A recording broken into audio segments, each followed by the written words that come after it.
The office is a sanctuary of gray concrete and silent glass. Outside, across the black asphalt of Gangnam, the world is screaming in neon.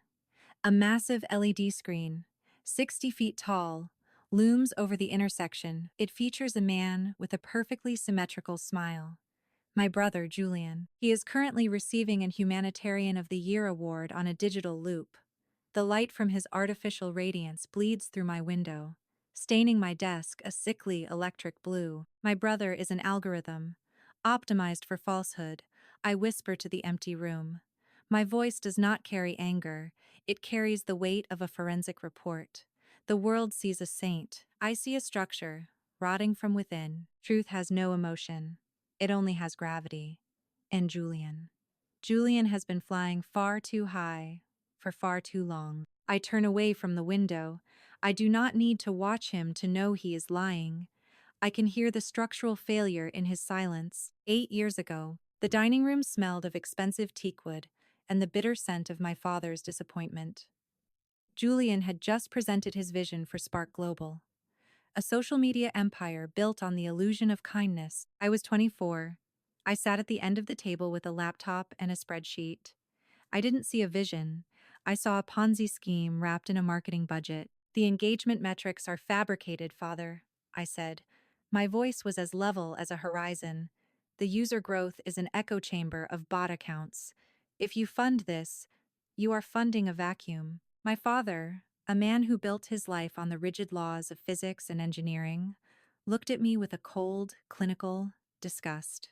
He turned to Julian, who was leaning back in his chair, smiling with the arrogance of a man who knows he is the favorite. Julian is the future, my father said. His voice was a gavel strike. He has the courage to dream. You are just a ghost of doubt, Arya. You have the mind of an accountant and the heart of a machine. He told me to leave. He told me that my negativity was a toxin in his household. I didn't cry. Tears are a waste of hydration, an inefficient response to a logical outcome. I stood up. I took my laptop. I took the discipline I had forged in the shadows of their neglect. I am not a ghost, I said as I reached the door. I am the auditor. And eventually, the numbers always come due. I walked out into the rain. I didn't look back. I spent the next 8 years building a firm that doesn't create visions. It dismantles them. I became a fixer, the powerful call, when their lies become too heavy to carry. 2 days ago, the phone rang. It was my mother. Her voice was thin, fragile, a glass ornament about to shatter. Arya. Julian is in trouble, she sobbed. A disgruntled employee. A girl. She's making terrible accusations about harassment and abuse. She's going to destroy the company's IPO. Your father is. He's devastated. I sat in my leather chair, watching the rain streak down the glass of my 44th floor office. I didn't ask how she was. I didn't ask if they missed me. You want me to fix it? I stated. We need you to use your connections, she whispered. Erase her credibility. Make her go away. For the sake of the family legacy, Arya. You owe us that much. The family legacy. A house of cards built on the foundation of my exile. I will take the case, I said. My voice was a contract, but I do not work for family. I work for the truth. Send me the files. I began the audit at midnight. My parents wanted me to destroy a victim. They wanted me to be the weapon that protected their golden boy. But they forgot one thing about a fixer to fix a problem. You must first find the source of the infection. I bypassed the encrypted layers of Spark Global's financial ledger. I didn't look at the marketing spend. I didn't look at the HR complaints. I looked at the collateral, and then I found it. Hook 1, my father's primary patent, the Aries core. A breakthrough in semiconductor efficiency that he had spent 30 years developing. It was his pride. His life's work. Julian had convinced him to sign a document titled Media Representation Proxy. My father, a man of science, but a novice of the law, believed he was giving Julian the right to talk about the technology on talk shows. He was wrong. The document was a total transfer of intellectual property. Julian had stolen our father's life's work. He had used those patents as the primary collateral for a $300 million loan from a venture capital firm currently under federal investigation for money laundering. Julian hadn't just built a fake empire. He had sold the ground beneath our parents' feet to pay for the sky. I sat back in the dark. The blue light from the LED screen across the street flickered against my wall. "The diagnosis is terminal," I whispered to the shadows. I didn't feel pity. I felt the steady, rhythmic pulse of a predator who has found the jugular. I didn't come back to save them. I came back to liquidate the lie. The audit has only just begun, and Julian is about to learn that when a ghost comes back, it brings the cold with it. The server room is the only place where the world makes sense. The temperature is kept at exactly 18 degrees Celsius. The hum of the cooling fans is a mechanical lullaby, a steady, white noise that drowns out the chaotic chatter of the city outside. I sit in the dark, my face illuminated by the rhythmic blinking of green and amber status lights, while Julian is at a rooftop bar in Idawan, spraying vintage champagne and selling hope to a crowd of fawning influencers. I am moving through his digital arteries like a silent virus. I do not hurry. Haste is the signature of the desperate. Over the last 72 hours, I have moved 400 million won through 3 layers of offshore shell companies. I have quietly purchased the distressed debt of Spark Global from its secondary creditors. I am not just auditing him anymore. I am becoming his landlord. Julian thinks he is building a legacy, I whispered to the glowing monitors. In reality, he is merely decorating a rented room. And I just bought the building. I visited the family villa yesterday. The air inside felt heavy, thick with the scent of stale incense and the suffocating weight of unacknowledged truths. My mother sat in the conservatory, her tea growing cold. She looked at me with a mixture of fear and resentment. "You haven't changed, Arya," she said. Her voice was sharp, brittle, like dry leaves. "You come here with your tablets and your silence. You look at us like we are specimens under a microscope. Why can't you just be a sister? Why must you be so cold?" I didn't answer immediately. I looked past her, toward the wall where a 19th century oil painting used to hang. An heirloom. Now, in its place, sat a high-quality reproduction. A fake. I could see the slight pixelation in the brushstrokes. Julian had sold the original 6 months ago to cover a margin call.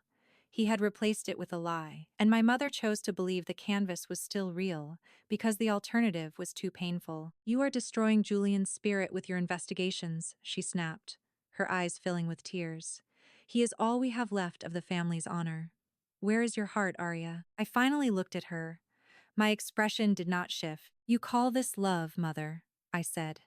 My voice was a scalpel, precise and cold. "I call it systematic blindness. When the price of a lie becomes too expensive, love is the first asset to be liquidated. You are not protecting his honor. You are merely funding his funeral," she gasped, her hand flying to her throat. "Get out," she whispered. "You are not a daughter. You are a machine." The retaliation was inevitable. Julian is not a strategist, but he is a master of optics. He realized I wasn't cleaning his scandal. He realized I was dissecting it. By the time I reached my office, the digital execution had begun. Julian had released a confessional video to his 10 million followers. He stood in front of a white wall, looking vulnerable, looking broken. He told a story of a sister who was consumed by professional jealousy, a sister who had been stealing family funds for years, a sister who was now attempting to extort him to fund her own failing firm. My phone vibrated. A text from my father: "Do not return to this house. We have removed you from the trust. You are a cold-blooded parasite. Stay away from your brother." The fixer had been branded a traitor. Julian didn't stop there. He leaked my private data to the tabloids. He framed me as the architect of shadows who wanted to destroy the only hope the family had.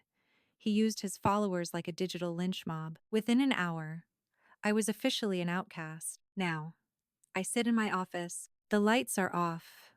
The city of Seoul is a sea of shimmering, distant fires. My credentials have been revoked. My reputation is a scorched field. I pour a glass of Cabernet. The wine is dark, nearly black in the shadows. I look at the secondary monitor. It shows the real-time stock ticker for Spark Global. It is beginning to flicker. The red numbers are starting to bleed. The public believes I am hiding in shame. Julian believes he has won because he controlled the narrative. He forgot that a narrative is just air, and air cannot support a falling building. I take a slow sip of the wine. The red line on the screen drops another 3%. I do not feel the need to defend myself. I do not feel the need to scream. I am the one holding his debt. I am the one holding the patents.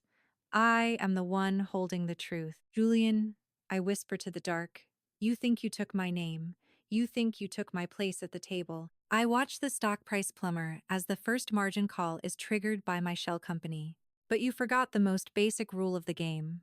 The one who holds the debt is the one who holds the soul. The silence in the room is absolute. The spring is compressed.